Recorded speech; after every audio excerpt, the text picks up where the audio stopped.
फक्त 2 मिनिटात टायमर लावतोय आपण जॉगिंगला. आणि माहिती सांगतो, 2 मिनिटात टायमर लावलंय. आपल्याला जर दिवसभरामध्ये 10,000 स्टेप टार्गेट पूर्ण करायचं असेल वॉकिंगचं, 10,000 स्टेप, तर आपण ते कसं करणार? तर प्रत्येक 1 तासानंतर 1 मिनिट, 1.5 मिनिट, 2 मिनिट असं जॉगिंग करा. जॉगिंग केल्यामुळे स्टेपिंग जास्त होणार आहेत. जर 2 मिनिट आपण जर असं जॉगिंग केलं दर प्रत्येक 1 तासानंतर, तर आपल्याला किमान अंदाजे 300, 350 ते 400 प्रत्येकाच्या स्पीडनुसार ते टार्गेट पूर्ण होणार आहे. मग दिवसात जर तुम्ही 10-12 तास केलं तर 3,500 ते 4,000 स्टेपिंग इथंच पूर्ण होणार आहे.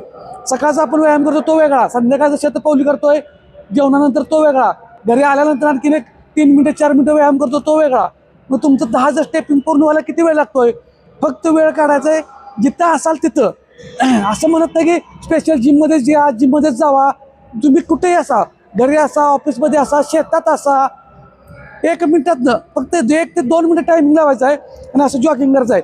प्रत्येकाच्या कुवतीनुसार स्पीड घ्या. तुम्हाला दम भरत असेल, धाप लागत असेल तर थांबा. वजन आणि पोट कमी करायचं आहे तर सातत्याने हालचाली पाहिजेत. मग काम सोडून हालचाली करायच्यात का? नाही. आपण 1 तासानंतर जे कंटिन्यू बसलो एकाच ठिकाणी, तिथून फक्त तेवढं उठा, खुर्ची बाजूला ठेवा, खुर्ची बाजूला करून तिथं उभं राहा. किती 2x2च्या एका फरशीमध्ये उभं राहून आपण हा व्यायाम करू शकतोय, हालचाली करू शकतोय. फक्त कारणं सांगायची नाहीत.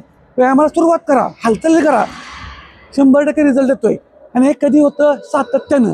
आपल्याला पोट आणि वजन कमी करायचं आहे म्हणून व्यायाम करू नका, सातत्य ठेवा. आपण 2 मिनिटात टायमर लावलेला आहे, फक्त 2 मिनिटं फक्त लावलंय.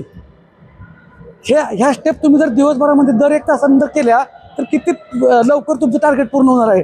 आणि लक्षात काय घ्यायचं आहे की जे नवीन आहेत, पहिल्यांदा सुरुवात करतात, त्यांनी दिवसभरात 10-12 वेळा करू नका, 2 किंवा 3 वेळा, कारण परत पाय दुखणार आहेत.